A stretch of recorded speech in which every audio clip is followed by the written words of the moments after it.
అప్పుడప్పుడు పాడతానని చెప్పేసి music director అంటే మ్యూజిక్ డైరెక్టర్స్ని అడుగుతుంటా. ఓకే. అప్పుడప్పుడు నేర్చుకున్నాను, నేను పాడతాను, పాడగలను అని చెప్పేసి. కొంచెం పుష్ ఇస్తే పాడేస్తా. కానీ పాడండి సార్. మ్యూజిక్ డైరెక్టర్స్ నువ్వు ఆల్రెడీ డైరెక్షన్ చేస్తున్నావు, నీ పని నువ్వు చూసుకో, మా పని నా మీద చేయను అన్నట్టు ఇవ్వలేదు. కానీ స్మరణ ఇచ్చాడు. ఆ! ఈ సినిమాలో ఒక పాట పాడా. పాడారా? Yeah. ఓకే. ఈ సినిమాలో నేనే కాదు, హ్మ్. సత్యదేవ్ కూడా పాడాడు. పాడారు. ఇద్దరు పాడారు. ఇద్దరం అయితే పాట పాడాము. పాడారు. So okay.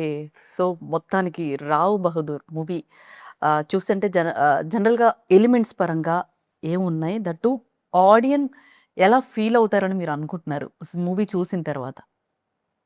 ఇంతకు ముందు ఎప్పుడైతే ఇటువంటి సినిమా చూడలేదు అని అయితే ఖచ్చితంగా ఫస్ట్ థింగ్. ఓకే.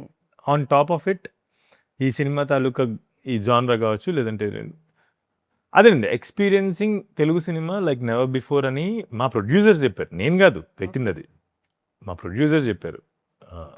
ఇంతకుముందు ఎప్పుడు ఇట్లాంటి సినిమా చూడలేరు అని. ఒక ప్రముఖ దర్శకులు ఆయన ట్వీట్ చేసిన తర్వాత బాగా ఇంకా బయటికి పేరు చెప్పచ్చు చెప్పొచ్చు సార్. సార్ సుకుమార్ గారు చూసారు. సుకుమార్ గారు. సుకుమార్ ఓకే. గారు నిన్న నైట్ చూశారు. ఓకే. ఆయన అర్జెంట్ పని మీద పనుల్లో ఉన్నారు హ్మ్. కాబట్టి టైం దొరకంగానే ఆయనంతట ఆయన వచ్చి సినిమా చూసి వెళ్ళారు. ఓకే. ఆయన సినిమా చూసిన తర్వాత చాలా చెప్పారు. కానీ ఒకటి విచ్ స్టేట్ విత్ మీన్స్ ఇండియాలో అయితే ఇప్పుడు దాకా ఇలాంటి సినిమా రాలేదురా బా! అని ఓకే. అన్నారు.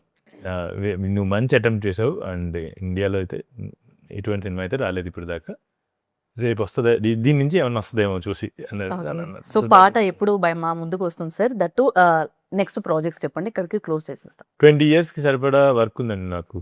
వా! ప్రొడ్యూసర్స్ వస్తే, నన్ను బిలీవ్ చేసే ప్రొడ్యూసర్స్ వస్తే హ్మ్. 20 years వర్క్ ఉంది. ఓకే. పాట ఏంటి మీరు అంటుంది? అదే మీరు పాడిన పాట. పాడాలా? పాడదంగా అంటే ఆ పాట రిలీజ్ అవ్వలేదు ఇంకా. అడగను. రిలీజ్ ఎప్పుడు అవుతుంది సార్? రిలీజ్ సినిమాలో ఇంటిగ్రల్ పాట అనమాట ఆ పాట. ఓకే. స్టోరీ టెల్లింగ్ ఉంది దాంట్లో. సో కాబట్టి ఏంటంటే సినిమా రిలీజ్ అయిన 1-2 days లో ఆ పాట రిలీజ్ అయిపోతుంది. ఓకే. సో సో, మొత్తానికి 'రావ్ బహదూర్'